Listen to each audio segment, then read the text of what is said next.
While this is true, the Japanese did far worse than the Chinese for even longer. I know. I have extensively covered Japanese war crimes on this in this broadcast. Maybe not today, but I have. You know I have. I've talked about also Japan denying said war crimes.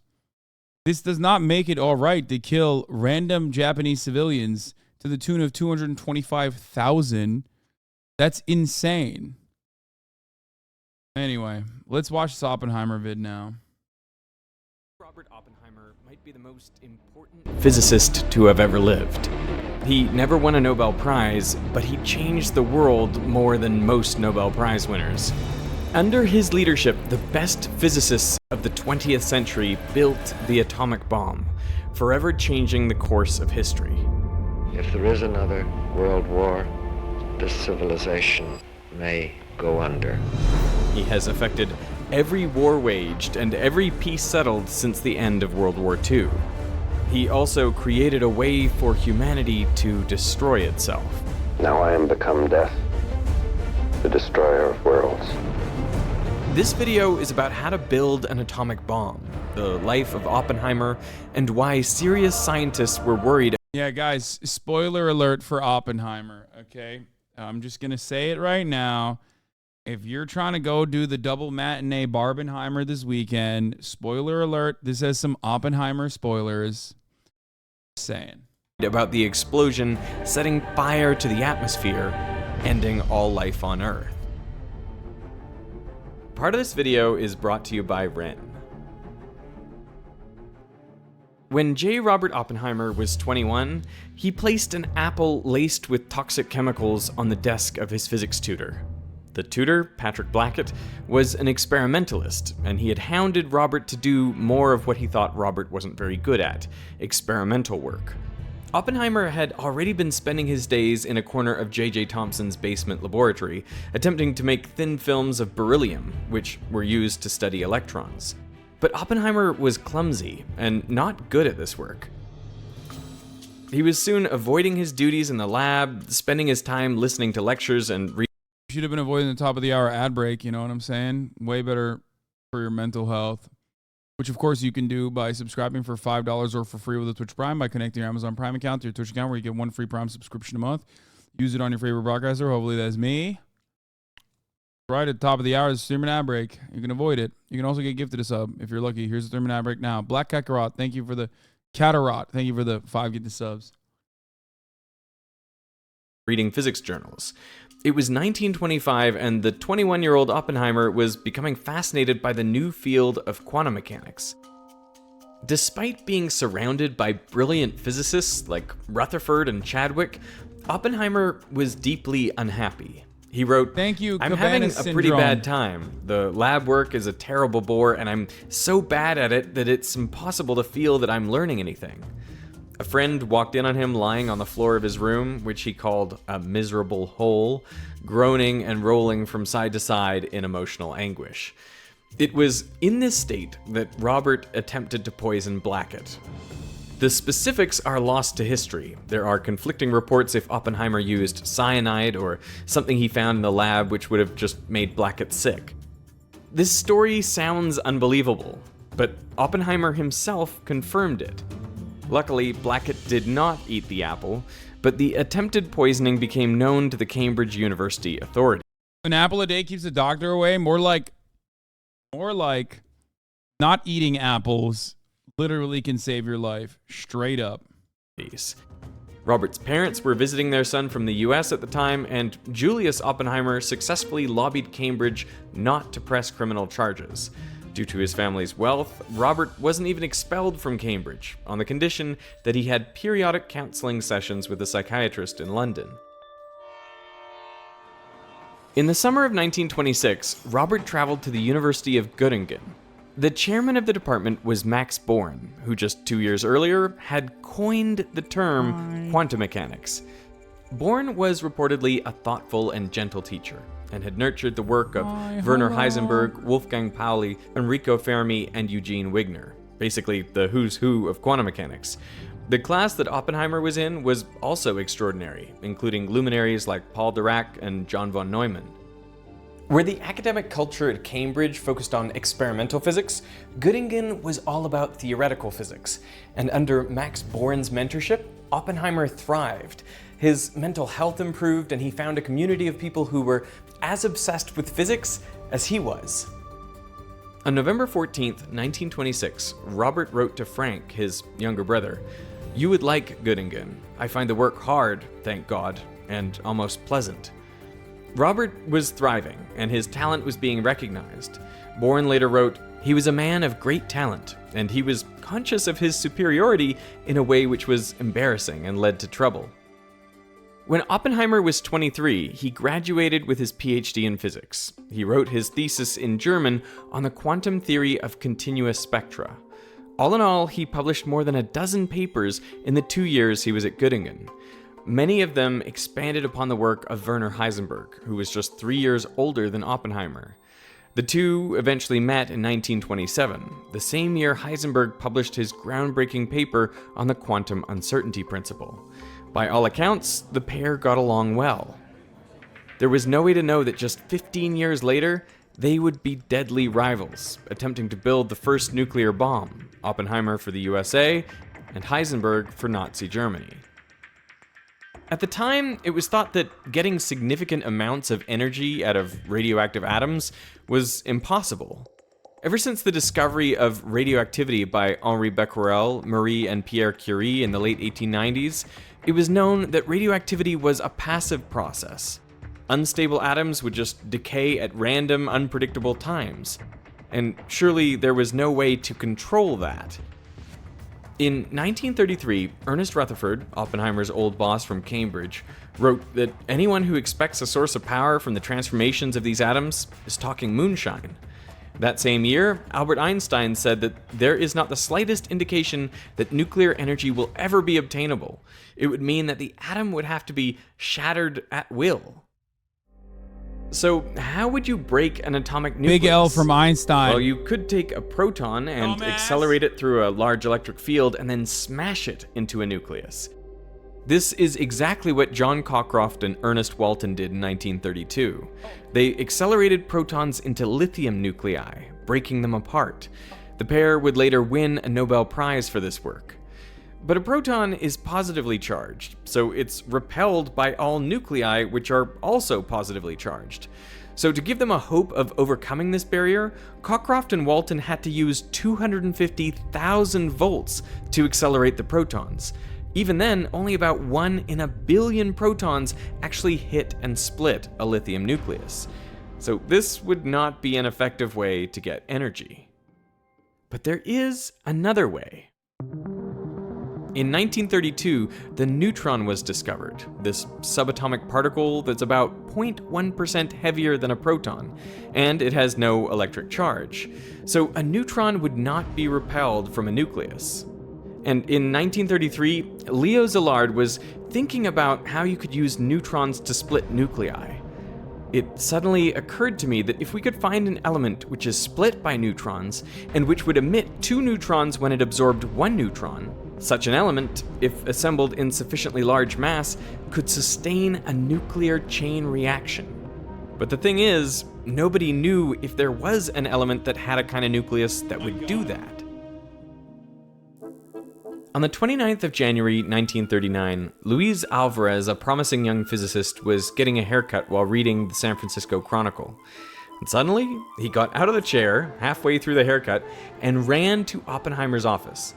Alvarez read an article about how 2 German chemists, Otto Hahn and Fritz Strassmann, had successfully split an atom of uranium by bombarding it with neutrons.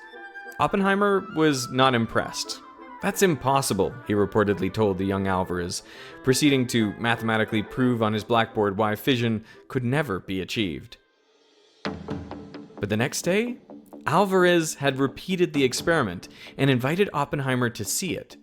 Alvarez later recalled that in less than 15 minutes, he not only agreed that the reaction was authentic, but also speculated that in the process, extra neutrons would boil off that could be used to split more uranium atoms and thereby generate power or make bombs. When a single atom of uranium-235 splits apart, it loses a little bit of mass, which is released as energy. following Einstein's mass energy equivalence. That is a tiny Bro, amount of energy. there about ain't no 20 way- times less. Okay, chill. There ain't no fucking way Christopher Nolan's gonna do all this boring science shit, okay? I'm assuming they're gonna talk about Oppenheimer's problematic age gap.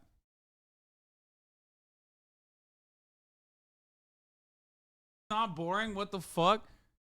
Boring, you fucking peasant. All the stem cells lose their fucking mind. All the stem cells go, what? You don't want to learn about how neutrons need to be bombarding the fucking atom in order to break it? It's not boring. This is my life's work. Your Bachelor of Art is showing? Yeah, I am. I'm giving you all a fucking wedgie right now, okay?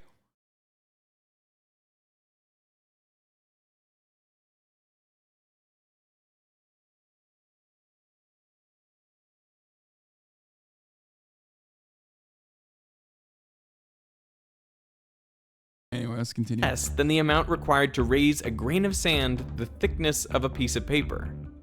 But atoms are also tiny. In a 1 kilogram lump of uranium, there are about a trillion atoms, so the energy quickly adds up.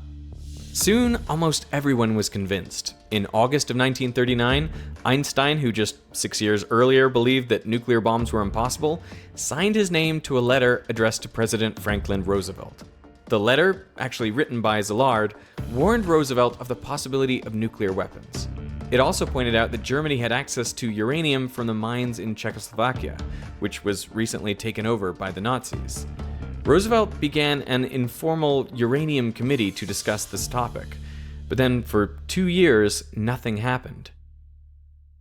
In 1941, Roosevelt upgraded the Informal Uranium Committee to the S1 Committee, which would report directly to the White House. The explicit goal was to develop an atomic bomb. And in May 1942, Oppenheimer was hired onto the committee to be the coordinator of rapid rupture. So why was he selected? Well, after completing his PhD, Oppenheimer became a physics professor, first at UC Berkeley and then at Caltech. The brilliance he had shown under Max Born's tutelage didn't fade. Indeed, it blossomed into a remarkable but strange physics career. In the 15 years after finishing his PhD, Oppenheimer made important contributions to everything from nuclear physics to quantum field theory and even astrophysics. He had a number of Nobel Prize-winning ideas. One of his students, Willis Lamb, became a Nobel laureate, but Oppenheimer himself was nominated 3 times but never actually won the Nobel Prize. When asked why he thought that Oppenheimer never won the Nobel Prize, Murray Gell-Mann said that he didn't have Sitzfleisch, a German word that translates to sitting flesh, the ability to sit down in a chair for a long time and do the hard work. He never wrote a long paper or did a long calculation. He didn't have the patience for that. Wolfgang Pauli also said, his ideas are very good, but his calculations are always wrong. But Oppenheimer was amazing with people. He was a natural and charismatic leader. And this combination, his charisma and his ability to generate great ideas, would serve him well in the next phase of his life.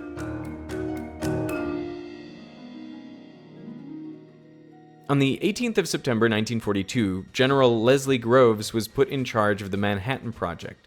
I was responsible for the development of the atomic bomb. On day 1, he ordered 1,200 tons of uranium ore. The next day, he ordered to buy the Oak Ridge site, where the ore would be refined. The next month, in a surprising move, he chose Oppenheimer to be the science director of the soon-to-be-established Los Alamos Laboratory. Oppenheimer had just been selected to be the chief architect of the atomic bomb. The military establishment had concerns. Oppenheimer did not have a Nobel Prize, so would the scientists hired for the project respect his opinion and follow his leadership? Oppenheimer also had no prior administrative experience over a large project like this. Furthermore, he was a theoretical physicist who, according to Isidore Rabi, was a very impractical fellow. He didn't know anything about equipment. And then there was the problem of Oppenheimer's political stance. He had links to the Communist Party, including his wife Catherine, who was a member of that party. Uh-oh. But Groves was impressed by Oppenheimer. He valued his overwhelming ambition. He also knew that Oppenheimer's ability to understand problems not just in physics, but chemistry, engineering, and metallurgy would be invaluable. Groves thought that Oppenheimer was a real genius, saying that, why, Oppenheimer knows about everything. He can talk to you about anything you bring up. Well, not exactly, he doesn't know anything about sports. The two men couldn't have been more different. Lame. Oppenheimer weighed half as much as Groves, despite both of them being nearly 6 feet tall. Ideologically, Oppenheimer was a communist, Groves a staunch conservative. But Groves was convinced that Oppenheimer would be the person that would build the atomic bomb before the Nazis, and that was all that mattered. Isidore Rabi later commented, Did Americans care about communism in the 40s? Yes. Yes. America was still very anti-communist even back then. Chatter, World War II and the side that we were on could have been dramatically different.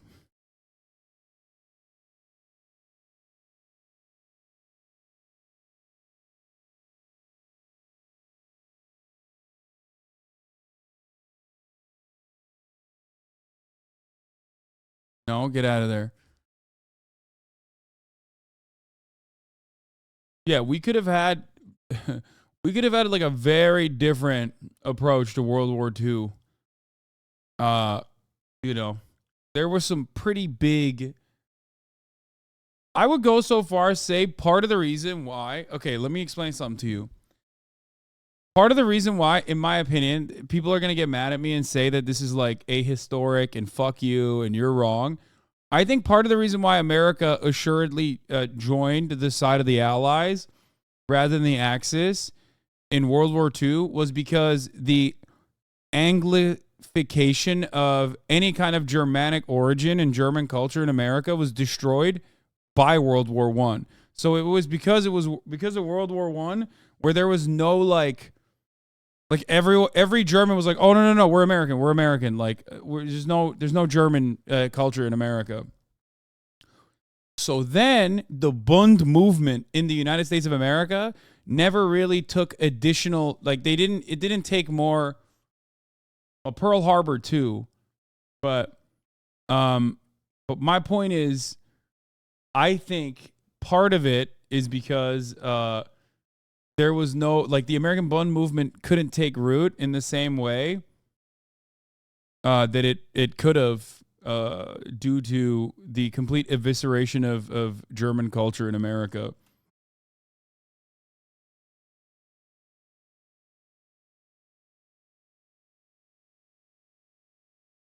But yeah, we were just going to wait it out until Pearl Harbor, so that's the biggest one in my opinion. Yeah, I'm sure Hitler naming his train America was purely a coincidence, or I don't know, learning from Jim Crow laws or American. Yeah, Hitler openly talking about a lot of the things that America did in a positive way.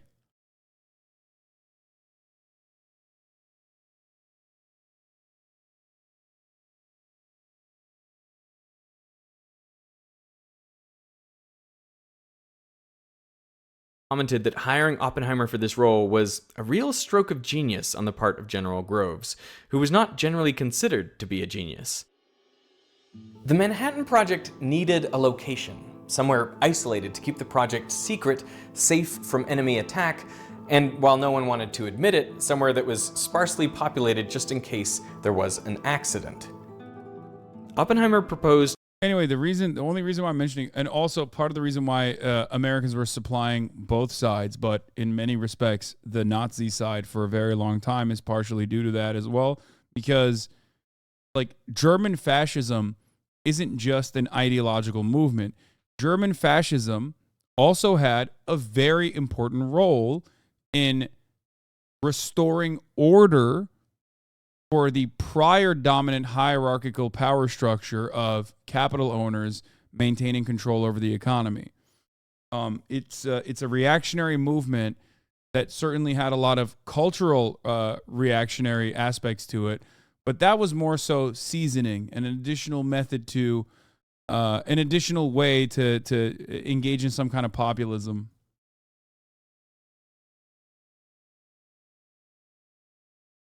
I read that it wasn't true that we were supplying the Nazis during World War II. No, we're talking about leading up to World War II. Like, someone in the chat said, did Americans care about socialism and communism in the 40s? And that's why I'm explaining to you that, yes, of course, we had here in the United States of America a very similar reactionary, borderline fascist. Hey, what's up?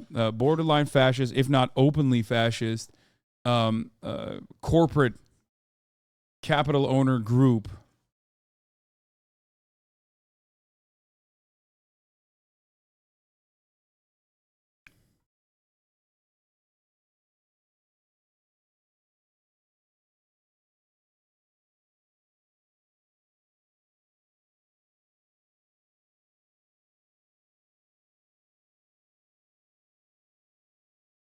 Anyway, let's continue.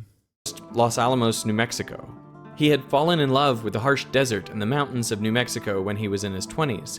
In 1929, Oppenheimer wrote to a friend, "My two great loves are physics and New Mexico. It's a pity they can't be combined." But Oppenheimer had severely underestimated the logistical challenge ahead. In 1943, Oppenheimer estimated that he'd need about 6 scientists, supported by a handful of engineers and technicians, to make a bomb. He was off by 2 orders of magnitude. 764 scientists would end up working for the Manhattan Project, 302 of which would work at the Los Alamos site. Over 600,000 people in total were involved with the making of the atomic bomb. By this point, making the atom bomb didn't seem impossible. Look at her. Look at her sitting there going, "Oh man, I fucked up. Okay, I shouldn't have barked." Don't even think about it.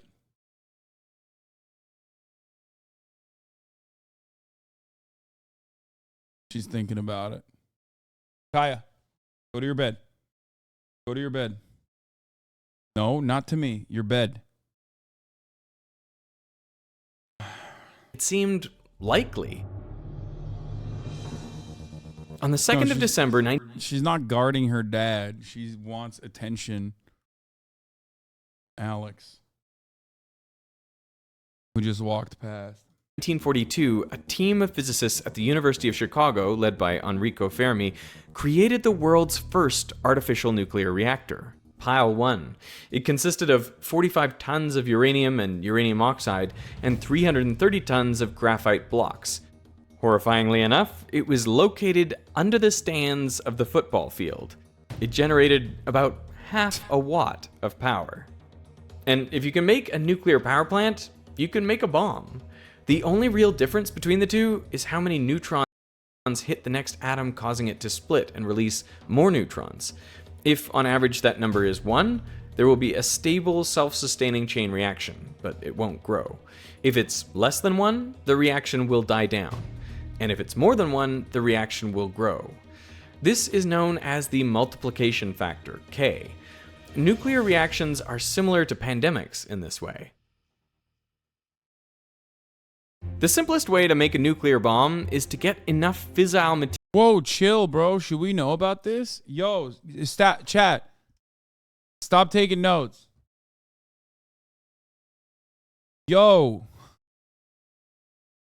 Material close together that it creates a runaway chain reaction. That amount is known as the critical mass. With uranium-235, you need about 52 kilograms, forming a sphere with a diameter of 17 centimeters.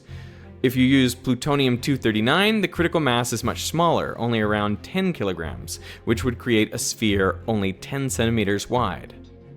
For the first few years, the scientists worked on a bomb with a gun-type design. Inside a gun-type bomb, you have 2 slabs of uranium-235, both of which are below the critical mass. Then, using a conventional explosive like cordite, you rapidly fire one towards the other, so the combined mass is higher than the critical mass. When the uranium bullet is about 25 centimeters away... Bro, imagine North Korea gets access to this video, dude. It's over. It's Jover, dude. What the fuck? Guys, should this be allowed? I don't like this, man. Am I crazy? Everybody stop it. The nuclear chain reaction begins, resulting in an atomic explosion. Despite the simple design, it is not very efficient. Only a small percentage of the uranium undergoes fission, so the total yield of the bomb is much smaller. You also run into some unexpected problems, like how do you make sure the uranium slides smoothly through the barrel? Well, you use oil to lubricate the barrel. But all the synthetic oils Bro, he just straight saying it, dude. What the fuck? This is crazy. Scientists tried would dry up. In the end, the only oil they could find that would work was the oil from sperm whales. Only about 0.7% of naturally occurring uranium is U-235, the fissile fuel for nuclear bombs. When U-235 absorbs a neutron, it briefly becomes U-236, and then it rips itself roughly in half and releases on average 2.4 neutrons per fission. But when you get uranium out of the ground, most of it is U-238, which doesn't undergo fission. So to make a nuclear bomb, the scientists used gigantic mass spectrometers to separate out and concentrate the U-235, and the resulting substance... Yeah, I feel like this is hard to find. Okay, never mind. Is this the process known as enriching uranium? Is this what he's describing? Is that what it is? I don't like this, man. I don't like this one bit. I'm just finding out about this. I hope nothing bad happens when they build this bomb, okay? Was uranium with a much higher concentration of U-235. In other words, it was enriched. There was another option, though. In early 1941, a new element was discovered, or rather, synthesized. When a neutron is absorbed by a nucleus of uranium-238, it turns into uranium-239. Whose idea was it to use whale sperm, though? Yeah, you gotta be like... It's like the first guy that sucked on a fucking cow titty. You know what I mean? Like, great, your contributions are wonderful, but also, like, you're kind of gross. You know what I mean? Sperm whale, not whale sperm. Oh, it was a sperm whale. It wasn't whale. Okay. Yeah, that makes sense. That makes a lot more sense. I thought it was like straight up like the nut. Like whale nut.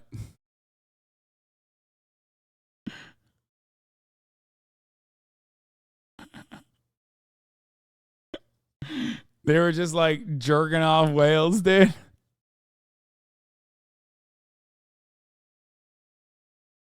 They were like, let's see what that wussy do.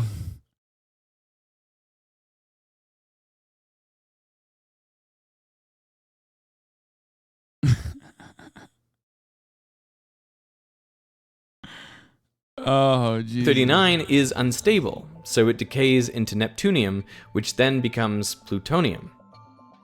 There are three things that matter for this story. First is that plutonium-239 is a great fuel for a nuclear bomb. It has a critical mass of only about 10 kilograms. Second, it is cheaper to make than to separate uranium-235. And third, it reacts too quickly to be used in a gun-type device. It would fizzle, meaning only a tiny fraction of the fuel would undergo fission. But there is a way to make a bomb using plutonium. Critical mass changes depending on the density of the material. Under normal pressure conditions, 6 kilograms of plutonium-239 won't explode. But if you compress it, the atoms get closer together, and the chance of a stray neutron hitting the nucleus increases. So the higher the density, the lower the critical mass. Wait, does this mean that the unexploded dud nuclear weapons quite literally didn't explode because they didn't compress it accurately, or in the off chance that like a Like in the off chance that the neutron did not hit the nucleus. That is fucking insane. What if it gets pressurized? Like, what if it did get fucking pressurized and then it still didn't blow up?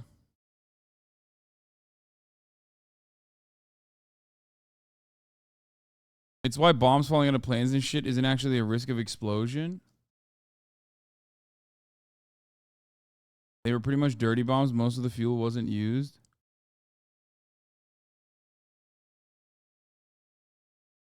It needs tremendous pressure. Once you push to critical, it's going to go with near 100% probability.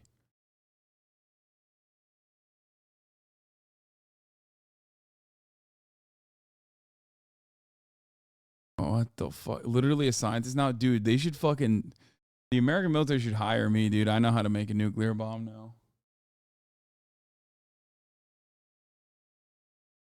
No.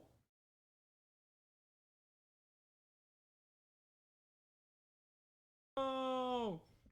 It's her tooth. It fell off. You guys want to see?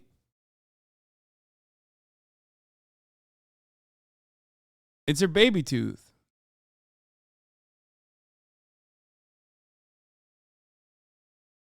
It's very normal. Oh, so sharp.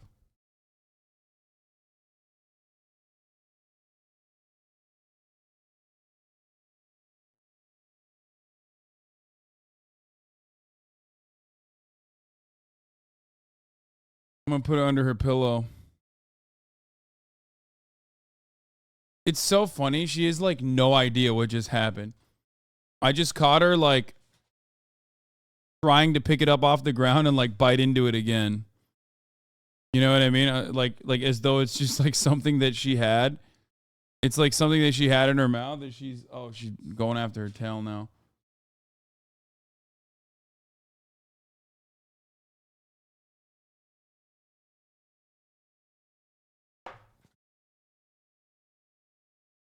Increases. So the higher the density, the lower the critical mass. So if you set off conventional explosives around a ball of plutonium, you can get it compressed enough to start a nuclear chain reaction.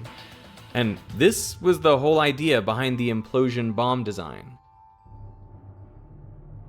There are a couple ways to cheat lowering the critical mass. For one thing, you surround the sphere with a material that reflects neutrons, decreasing the amount of nuclear fuel you need to start a chain reaction.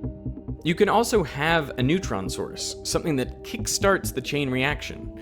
For the first implosion bomb, scientists created a device called the Urchin, which was a tiny pellet weighing just 7 grams, and it would sit at the heart of the bomb. It was made of beryllium and polonium, separated by a layer of nickel and gold. The idea was that when the explosives detonated, the shock wave would mix the beryllium and polonium together, and then the alpha particles from polonium would cause the beryllium to release a flood of neutrons, which would set off the nuclear chain reaction. At least, that was the hope. An atomic bomb had never been made before. It's such a wild thing to talk about with such a cheery disposition, because like what we're talking about is a weapon created not to impact military positions. It is a weapon created with the express purpose of killing civilians, like random individuals, babies, women, children, elderly, disabled people. Obviously, like that's just his tone, and I get that. I'm not even like tone policing him, but it is kind of wild. Like, what does that say about our collective psyche? That we are not genuinely fucking terrified.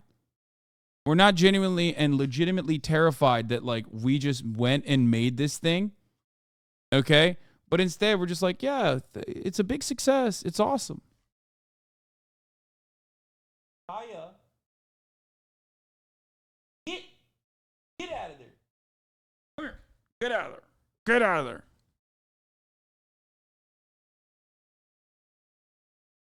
And it destroyed land for years to come, not to mention cancer for survivors. Yeah. I'm just thinking about this as though, like, I'm thinking about it like in a world where, let's say, in a world where, like, USSR made this before America and dropped it on US soil for some fucking random weird reason. Or fuck it. You know, Mr. Blimps himself, Heisenberg or whatever, he made it and then dropped it on US soil. Like, I don't think we would talk about it. I mean, obviously the world would have changed very differently. It would have been very different. Because then I guess the Nazis would have won, and then they would have been talking about it like this on these terms. But my point is, like, if America still somehow won, Marshall Plan, everything else happened, I don't think they would be this positive about I don't think they would be this positive talking about it. You know what I mean? Heisenberg is not Hindenburg, dumbass chat. Oh, yeah, that's right. I fucked up. I'm the dumbass, not chat. Hindenburg, not Heisenberg. It sounds too similar. I don't give a fuck. How do the Japanese feel about these videos? I mean, they are, I think, very anti-nuclear. Well, they're not anti-nuclear power, but they're anti-nuclear proliferation. I wonder why. Why is that, you think?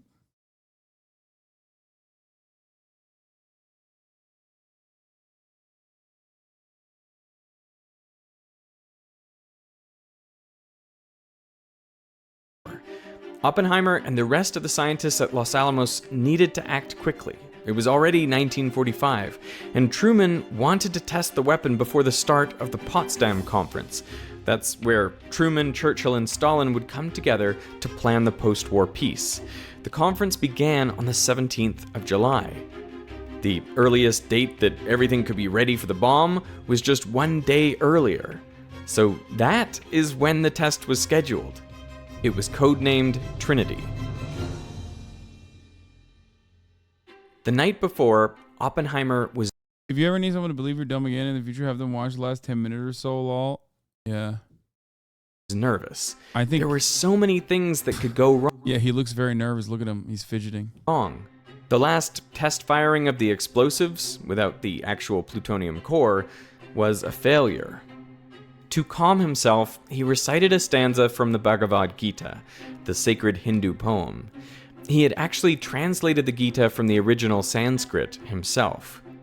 In battle, in forest, at the precipice in the mountains, on the dark great sea, in the midst of javelins and arrows, in sleep, in confusion, in the depths of shame, the good deeds a man has done before defend him.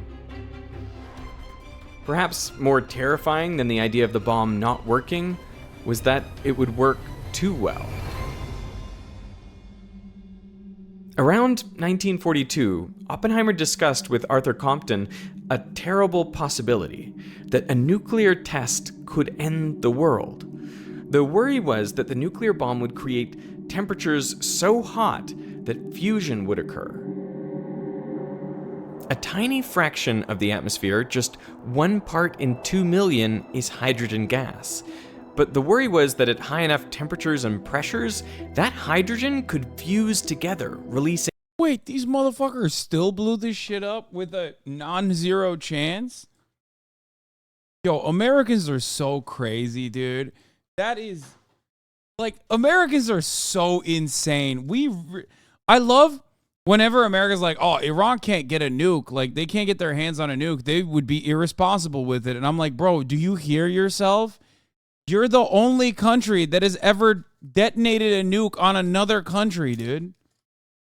Like, you already were irresponsible. It's just pure projection. Like, what the fuck?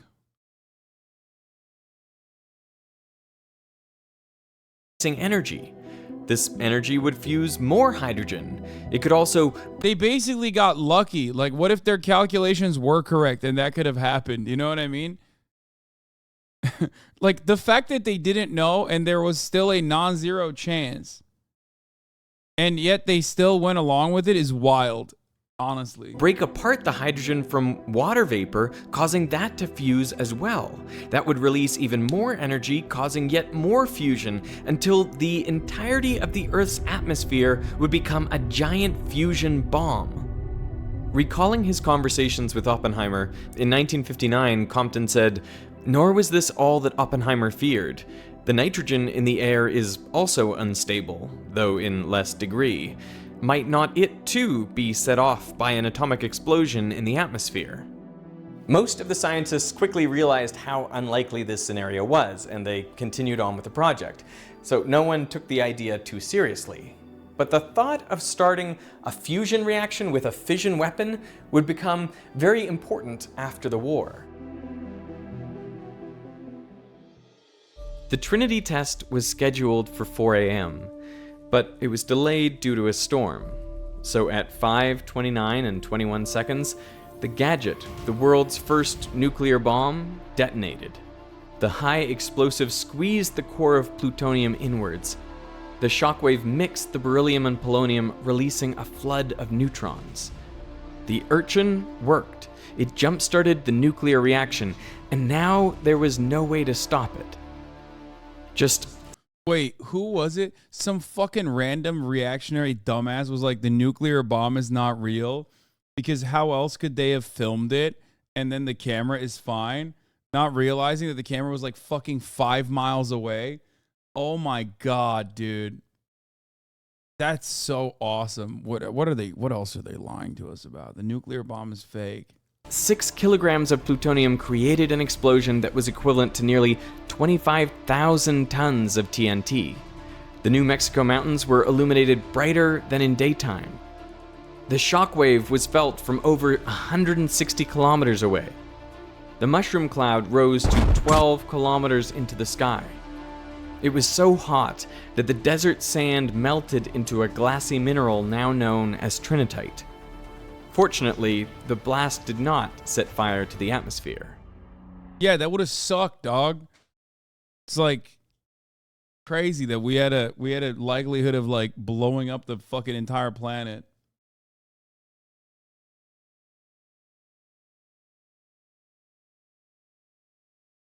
That's insane.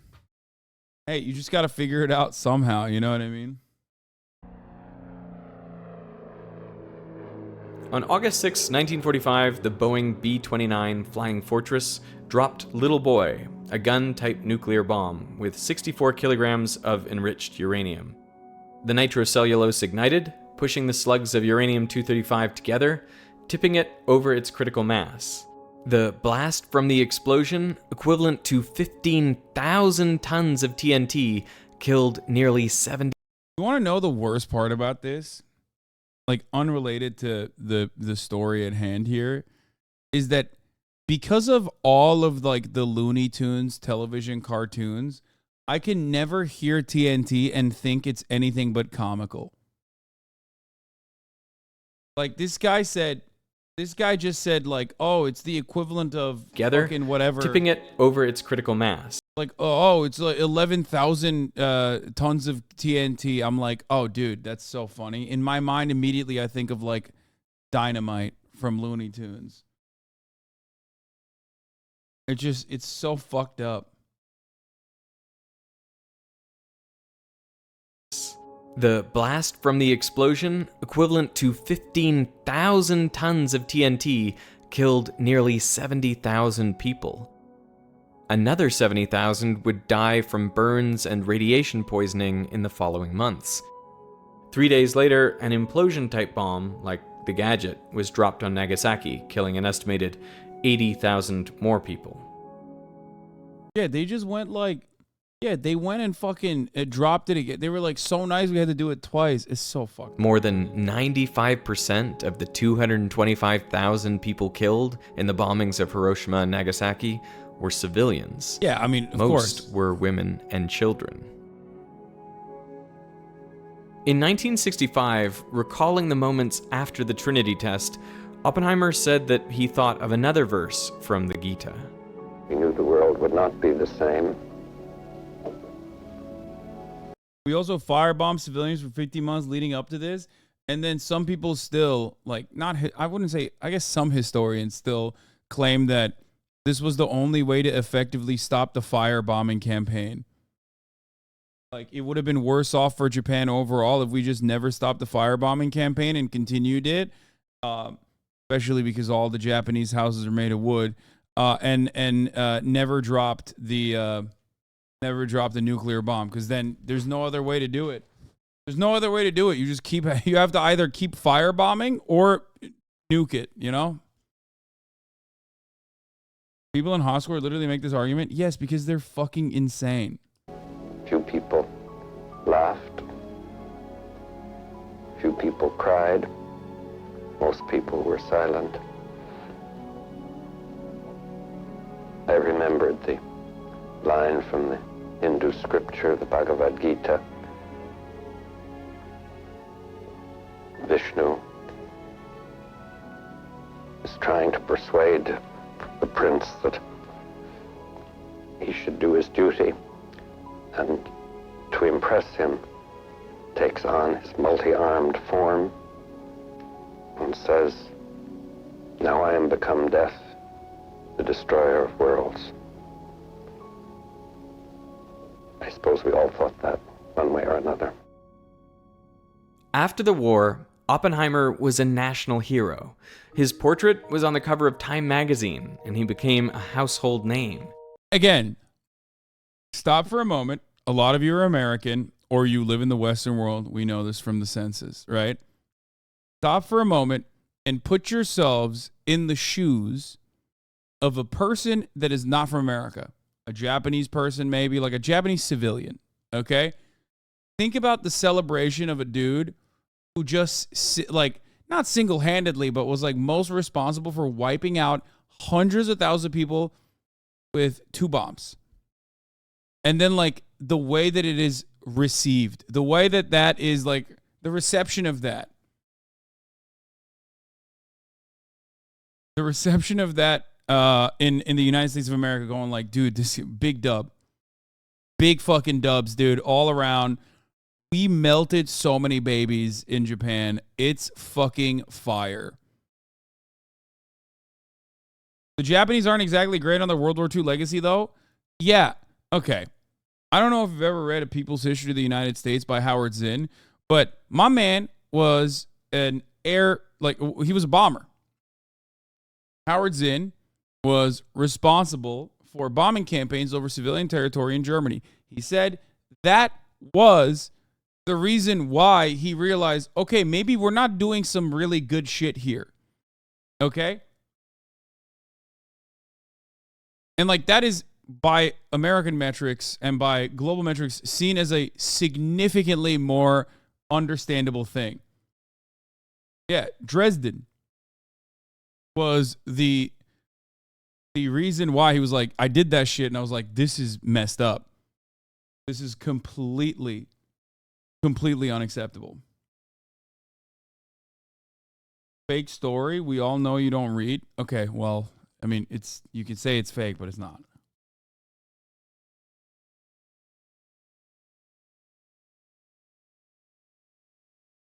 There was obviously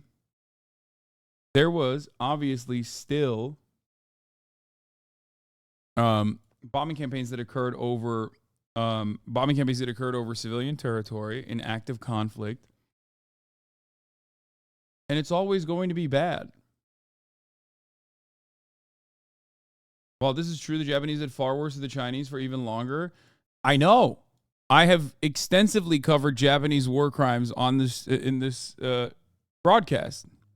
Maybe not today, but I have. You know I have.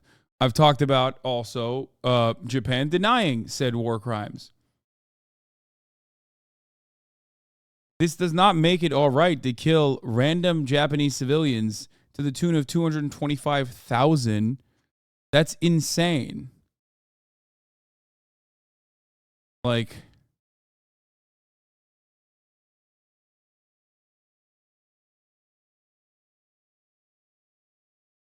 it is. rape of non-king, keep defending war crimes whenever it goes against the United States, bro. You know what's funny? There's a non-0% chance that this person learned about Unit 731 and the rape of non-king from this fucking community when I covered it, and is now just doing this in the most schizo way possible. Like he internalized it, thinks that I've never talked about it, and I'm actually defending it. This is the most psychotic, unhinged shit I've ever heard in my entire life.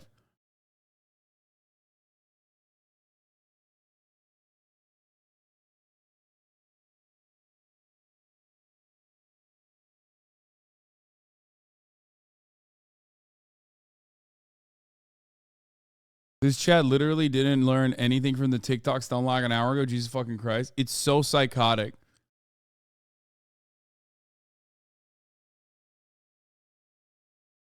Also, I didn't realize that Oppenheimer was Chinese.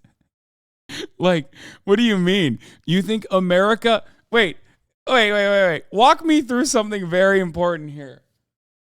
Are you trying to tell me that the United States of America deployed the atomic bomb in Japan on Japanese civilians to literally defend like the honor of Chinese people? If that's the case, why did they take every single person that was involved in Unit 731 and then refuse to prosecute them for war crimes, put some of their descendants into positions of power, and also on top of that, use all of that germ warfare research in exchange for their freedom, okay, in the Korean War? Why did they do all of that, Mr. fucking rape of Nanking and Unit 731 in the chat? Explain to me how the United States of America, if they were so mad about the Japanese war crimes, decided to forget collectively about all of those things. Actually, not even forget. Know exactly the war crimes and go, honestly, the war crimes were so good, we want it. We want to use it.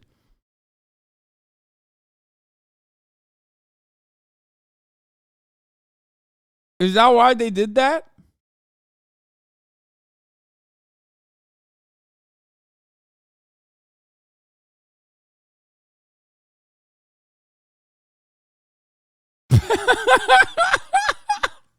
Look, I agree with you on the fact we shouldn't celebrate the nuclear bombs. I just think it was the best option.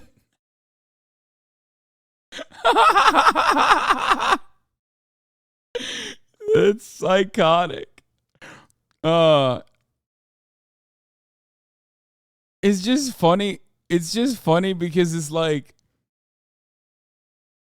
I said, I do cover all of those other things, but his immediate response was like, that's why America did it. Because of Japanese war crimes in World War II.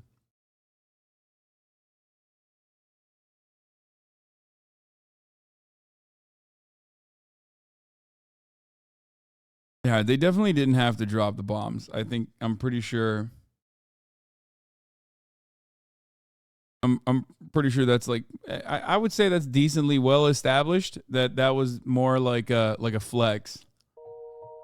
In 1947, he became the director of the Institute of Advanced Study at Princeton. He also became the chairman of the General Advisory Committee, where he became an advisor. No one said that. You acted like Japan was innocent while learning about Oppenheimer or whatever the fuck that commie's name was. Yeah, I famously said Japan were the victims of World War II.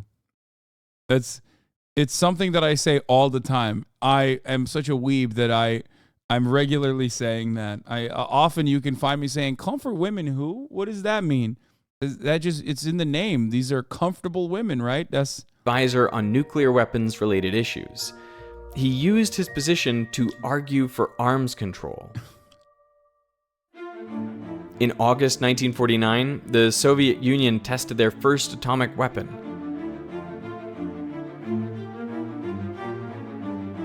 and the US military quickly decided that the best course of action was to develop a more powerful bomb, the hydrogen bomb, known as the Super. Oppenheimer was against the development of the Super on ethical grounds, and the worry that it would start an arms race. But Truman's administration pushed through, and 3 years later, Ivy Mike, the first hydrogen bomb, was tested in the Marshall Islands. We're definitely the good guys in the story. In every story, but especially this one, where we're like, dude, this shit was fire. We should test it. Okay? We should definitely test it twice, make sure. And then also we should keep making more. It's pretty sick. It had a yield of 10.4 megatons of TNT. That's 400 times more powerful than the Trinity test. Bikini Bottom? A hydrogen bomb is actually 3 bombs in one. A conventional bomb, a fission bomb, and a fusion bomb. The conventional explosives trigger a fission reaction, which increases the temperature and pressure enough to fuse deuterium and tritium together, releasing a huge amount of energy. In 1961, the Soviet Union tested the Tsar Bomba. My grandfather was on a Navy boat on the Bikini Islands as they tested the bomb, destroyed the island, then sailed my grandfather through the radiation. Everyone got cancer. I mean, that's just like a long history of America just absolutely giving the most cancer to their fucking military members. I mean, we still do that. That's like burn pits. Like, that's still happening to this day.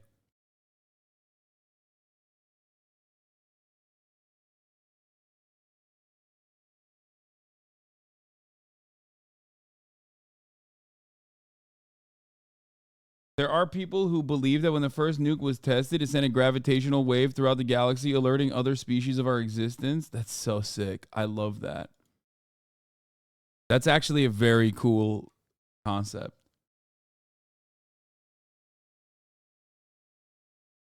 The most powerful explosion ever detonated.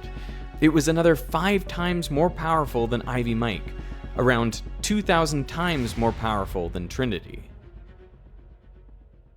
This kind of arm... See? How did they film that? It's fake. It's fake. It never happened. How could they have filmed that from miles and miles away on a plane? But I don't want to believe it. It's probably fake. Nuclear bombs are fake, brother. Dude, you can't catch me slipping, dude. Arms race was exactly what Oppenheimer had feared. In part, due to his opposition to the hydrogen bomb and due to his calls to avert a nuclear arms race, Oppenheimer was essentially put on trial to revoke his security clearance. He had been surveilled while he was working for the Manhattan Project, but that surveillance didn't stop after he left. Many of the wiretaps were illegal and warrantless. Oppenheimer was questioned about his ties to the Communist Party, including his affair with Jean Tatlock, a Communist Party member, while he was leading the Los Alamos lab. He was essentially accused of treason and espionage.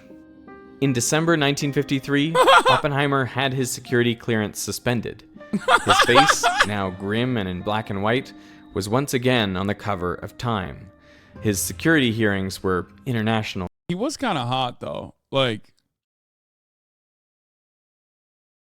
honestly, the bomb aside, you know, I get why Cillian Murphy's playing him. News. In 1964, German playwright Einar Kippert wrote a play about Oppenheimer's life. Oppenheimer was sent a copy of this script, and he hated it so much that he threatened to sue. He especially despised the final scene where the character of Oppenheimer realizes the evil of his work. And I quote, "We have been doing the work of the devil." To Oppenheimer, it was always more complicated than that. I think that it probably was assumed, it certainly was always assumed at Los Alamos, that if the war were not over and not clearly to be brought to a conclusion by diplomatic means, this weapon would play a part. At the time, the alternative, the campaign of invasion, was certainly much more terrible for everyone. Copium. Also, how about none of that? You know what I mean? Copium. Concerned. I think that Hiroshima was far more costly in life and suffering and inhumane than it needed to have been an effective argument for ending the war. This is easy to say after the fact. In 1965, he was asked about the recent proposal of talks with the Soviet Union to halt the proliferation of nuclear weapons, and his response was, it should have been done the day after Trinity. Later that same year, he was diagnosed with throat cancer. He was a lifelong smoker, and he died on the 18th of February, 1967, aged 62.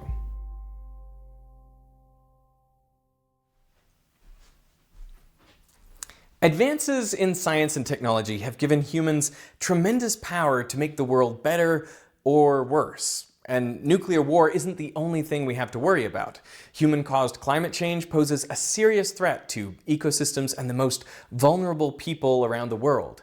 As I record this, we are in the midst of a heat wave, and my... Is he about to segue into the top of the hour ad break? Because I'm going to lose my fucking mind.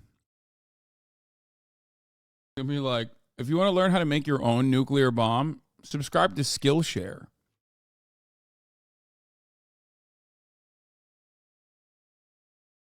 You know what I mean? Because at the top of the hour, there's a 3-minute ad break, and Skillshare will help you avoid those ads. It'll give you the skills. Just kidding. I'll give it to you for free. It's called a $5 a month subscription or a free one in the form of a Twitch Prime.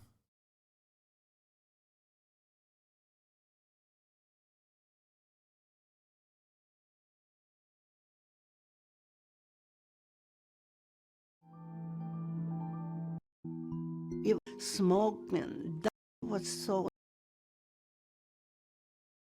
Wasn't there a guy who survived Hiroshima and Nagasaki? Big L for America, by the way. There was a dude that, like, dude, imagine the luck on that guy. He's like the most luckiest motherfucker on the planet. Yeah, he lived to like 100. Yeah, he worked for Mitsubishi and was in the Mitsubishi building both times. Dude, the day of a salaryman. Just a normal, just typical salaryman shit. Imagine working for Mitsubishi, surviving a nuclear strike, and then fucking, like, immediately after going back to Mitsubishi in the town over. Like, what the fuck? What are you doing? Take some time off. Like, fucking, I don't know, be like, hey guys, I gotta call it in, you know? I got nuked.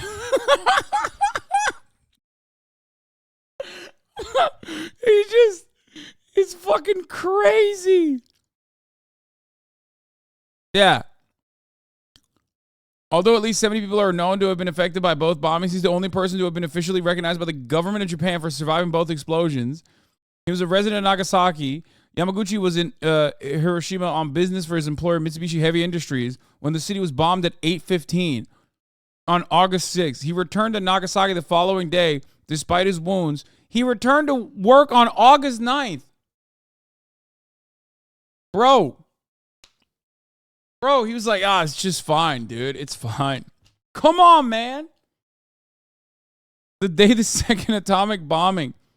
That morning, while he was being told by his supervisor that he was crazy after describing how one bomb had destroyed the city, the Nagasaki bomb detonated.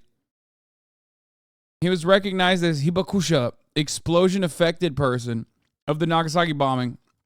But it was not until 24th of March 2009 that the government of Japan officially recognized his presence in Hiroshima 3 days earlier. He died of stomach cancer on the 4th of January 2010 at the age of 93.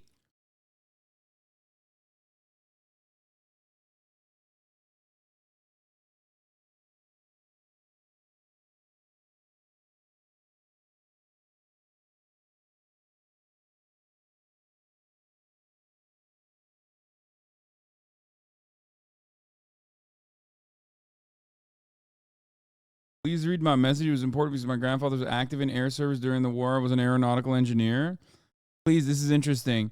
I was going through my grandfather's things. He passed several decades ago, and I found letters he wrote to my grandmother. One of them mentions he was in the islands and that he was not supposed to be sharing this info with her, but they blew up the sky with light via dropping nuclear bombs. He was high rank in the Air Force as an aeronautical engineer, and then it was beautiful. He died decades later to bone cancer. Jesus Christ.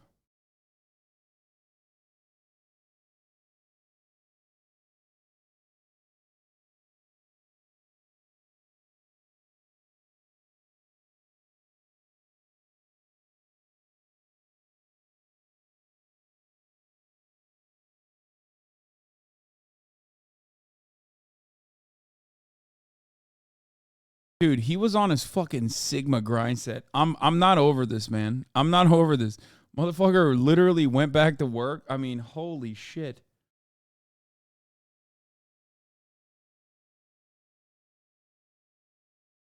That was the top of the hour debate for sure. No, I already ran it. Well, actually, I forgot to run it. I segued it, but I forgot to run it, so I'm running it now.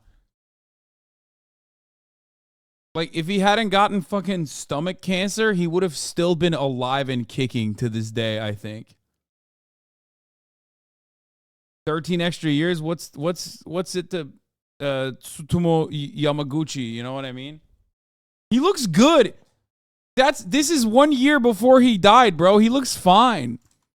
He literally looks fine. He's like, oh, I can go back to work.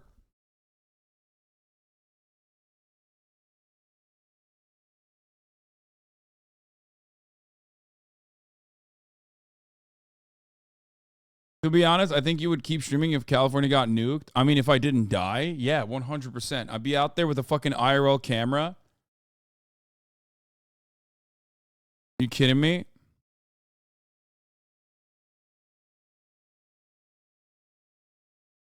Breaking news, a fucking nuclear bomb exploded on my head.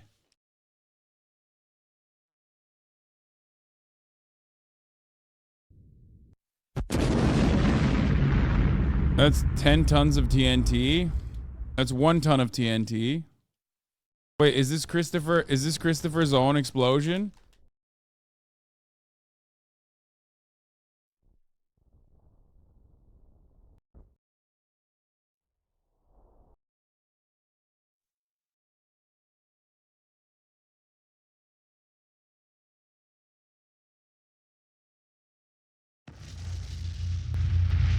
All right. What a nuclear bomb explosion feels like. We're going to watch this while I go pee. You could see the x-rays of your hands through your closed eyes. To say it was frightening is an understatement.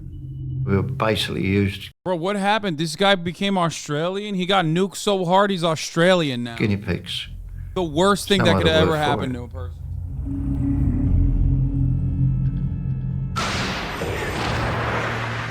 The threat of nuclear war hasn't been this high since the Cold War. We will have no choice but to totally destroy North Korea. To better understand this existential danger, I want to speak to soldiers who've experienced atomic bomb explosions up close.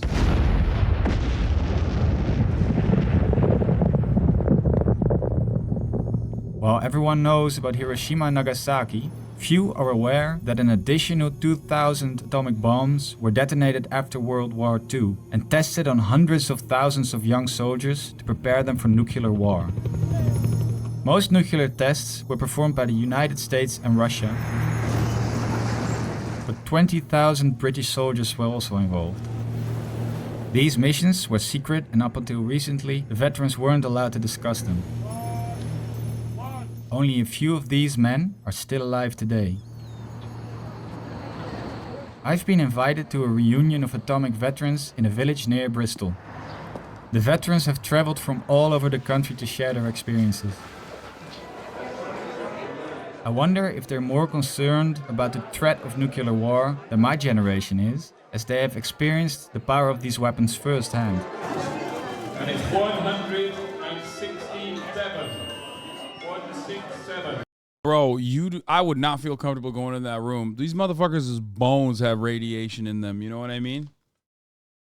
I feel like you walk in there, you might get cancer from proximity. That's crazy.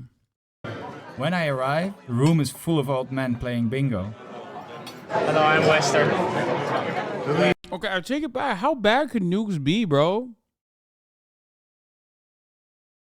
The other Japanese dudes survived till 93. These motherfuckers are kicking. You know what I mean? I don't understand it. Like, I feel like it gives you cancer, but like it also extends your life, kind of. You know what I mean? It's like a monkey's paw type situation.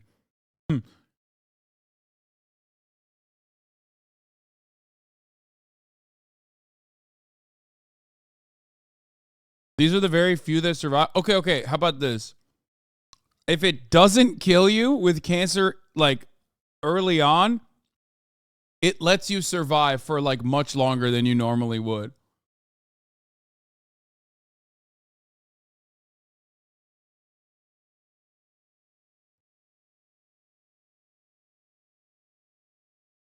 I'm Wes. Wes. It's hard to imagine that they have seen atomic bombs detonate.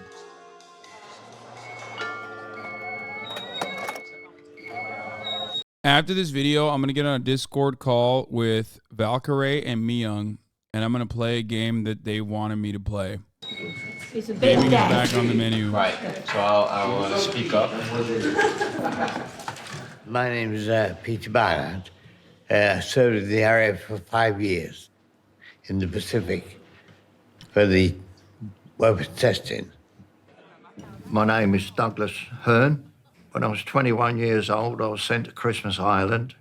I'm telling you, bro, it made them British. Like, there's something about, it makes you live long if you don't die immediately, but also it turns you British. And we witnessed 5 nuclear detonations. That was the defining point in my life that governed what my life was going to be like from the moment I saw the first one, stood in front of it. My name is David. At the age of 18, they sent me to the nuclear test site. It was utter devastation. Didn't know anything about it when we went. We didn't know what we were going to do when we went. Do they get like a cool atomic veteran pin though? This is going to change my opinion on it. Like, does it look sick? Like, do they get like a medal for it? Like, hey, congratulations for surviving the atomic bomb. I feel like my grandmother got money. Did she get a pin? Like a challenge coin or something? They couldn't tell anyone for days. Oh, that's lame, dude. If I get blasted with an atomic bomb, I'm telling everybody. That is actually a fate worse than death. Dude, come on. Imagine the government blows your shit up and you fucking can't even tell anyone. That sucks. That actually is the worst part about this. It's not even like the fact that you have a unique kind of bone cancer that doctors have no answer for. It's that you just can't tell motherfuckers that you got blown. Needs to be told that we would be testing bombs. We were told nothing. We knew nothing. We were told very little about the day, except don't look at the flash.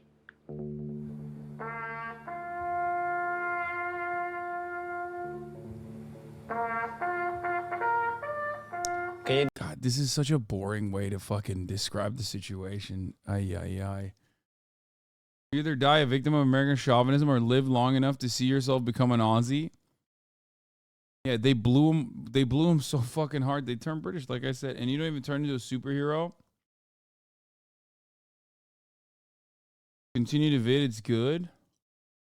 To say it was frightening is an understatement. I think it shocked us all into silence.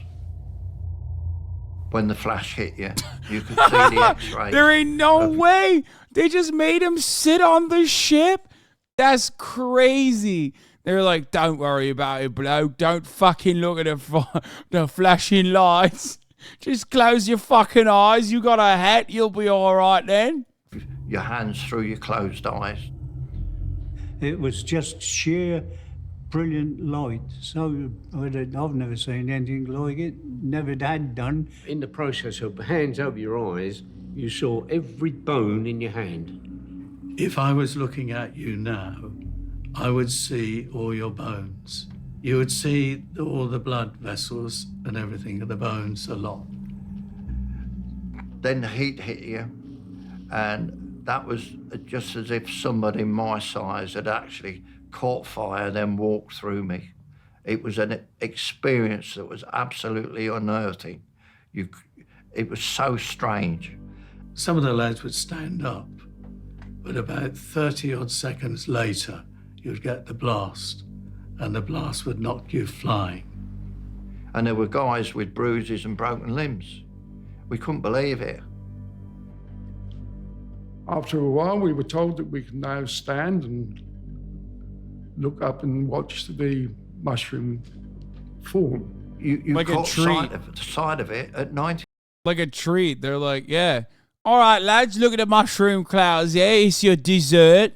Degrees. It was that huge. It wasn't there. It wasn't there. It was there. It was practically above you.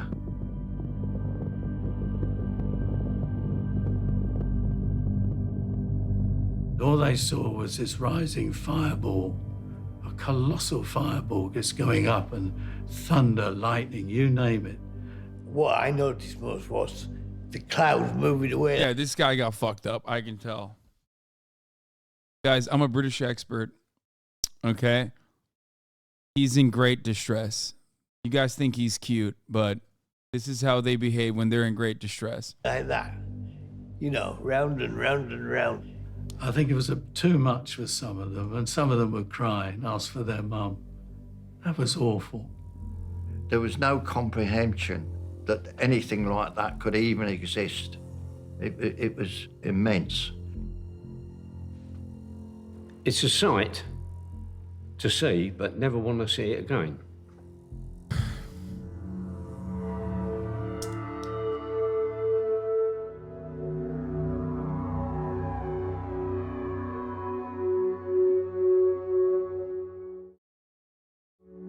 Over a 10-year test period, there were 22,500 personnel.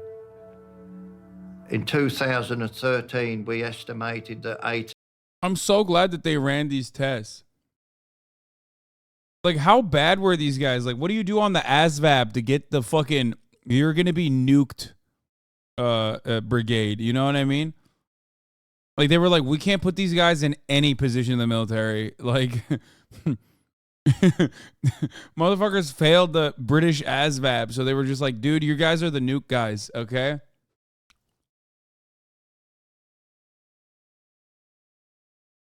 That's something that would happen to you that would dawn on you as a worse and worse thing for every decade to come for the rest of your life.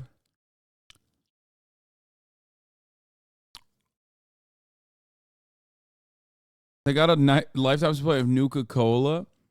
No, they didn't volunteer. They didn't tell them anything. You didn't hear it? 18,500 of us had died. And the reports that I'd seen, nobody had died practically of natural causes. They all died of leukemias and cancers and carcinomas of one sort or the other. Does this correspond to what radiation does to a human body? The thing is, guys couldn't have children. People's children suffer from numerous ailments and things that come out, twisted bones. How did it affect you and your children? I married when I got back to the UK, and my first daughter was born in 1960. She all right? And sadly, by the time she was 11, she developed a problem which completely changed her appearance. She grew a hump on her back. She started to grow hair all over her body. What? We had to shave her twice a day. What? Sadly, passed away in my arms. What the fuck? Bro! Bro! What the fuck? Okay, I take back everything I said. Yo! Yo! I don't even know what just... What?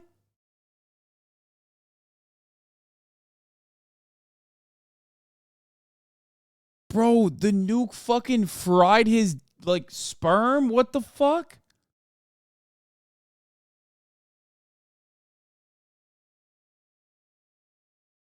I feel like these people think that these men were in the explosion. They're describing just getting hit by the flash of the explosion, like the light touching them did all this. Yeah, they were away. They were far away.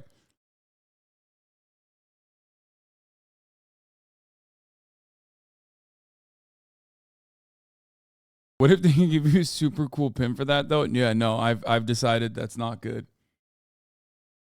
I've thought about it long and hard, and I've decided it's not worth the super cool pin. Yeah. Listen, I'm a scientist. I needed to see all of the facts. And now that I saw the humpback situation, for the next of kin, it's not worth it.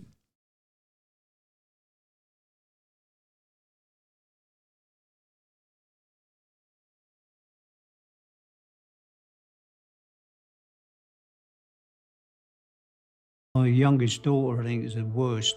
She's had everything wrong, everything, and it's still going wrong. She lost all her teeth, same as I did. I lost all my teeth. Within a short space of time, they all went black. I had cancer on my face that came up here. You can't see the scar. It's only a little pimple, but it was cancer. And it was also on my back. And the other thing which devastated me, took me a long time to recover from this. And I will never forgive the authorities for putting me in this situation. I couldn't have children.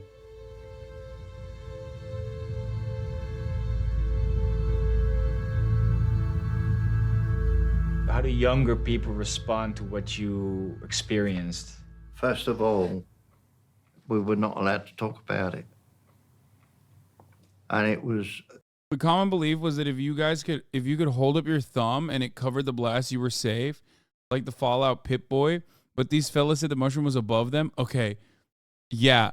If you can fucking cover the mushroom cloud with your thumb, then you're super far away, dude. That's like very, very far away. Yeah.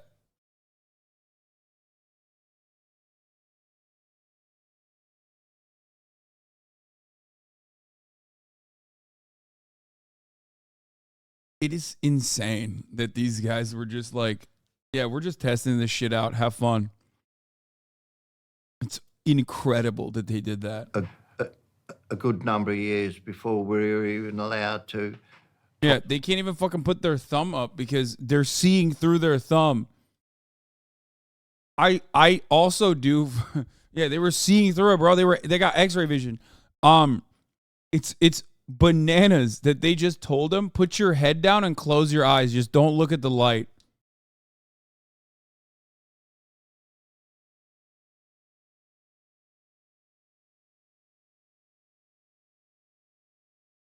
And they were still seeing through their eyelids too.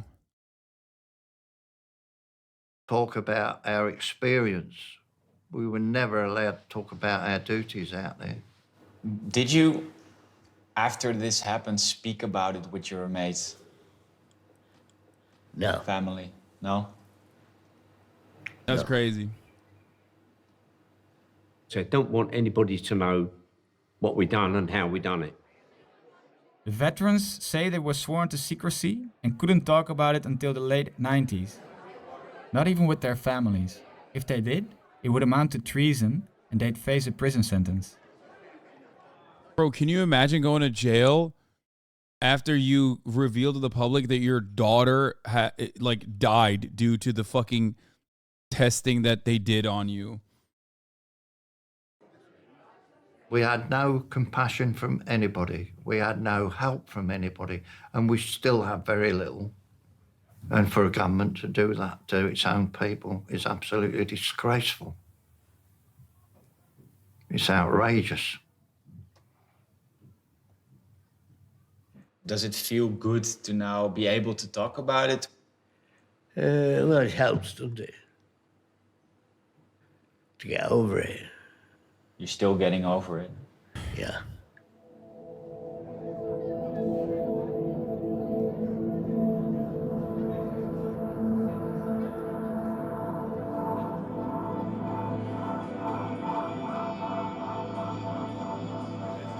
What would you say to our generation? How should we go about this nuclear threat? Our generation doesn't know, do they? They don't know what's happening. My wife sometimes says to the hospital, he's been under 2 bombs, and they think, who's that silly old fool?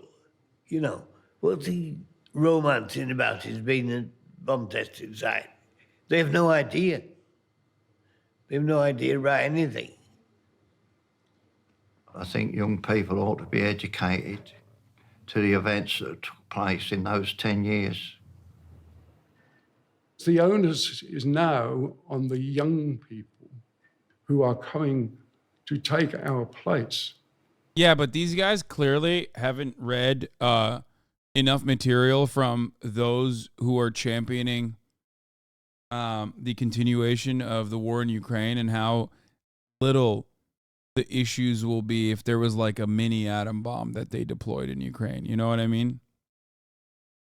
Like, I would like to debate these guys. I mean, honestly, like it wouldn't be the end of the world if like they just dropped like a small nuke. You know what I mean? It would suck, but like it wouldn't be the end of the world, right? Like, remember that one, chat? Remember that little nugget of truth?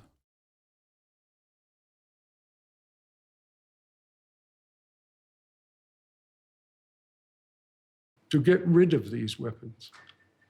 You know, because you are the people who have got to deal with it.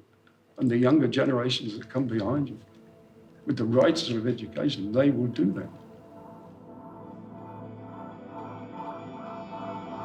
Hearing about the suffering nuclear weapons have caused the veterans and their families, and how they were manipulated and lied to by their government, makes me wonder if we're naive to think today's leaders will act more responsibly. The veterans say it's up to the younger generations now. But will they take action, and can leaders be influenced? Please read this. The daughter likely developed a disease called Hashimoto's disease. It's caused by thyroid abnormalities. Unfortunately, isn't unique to nuclear bombs. It causes hirsutism, which is excessive hair growth, and humpback and bloating because the hormones getting fucked up.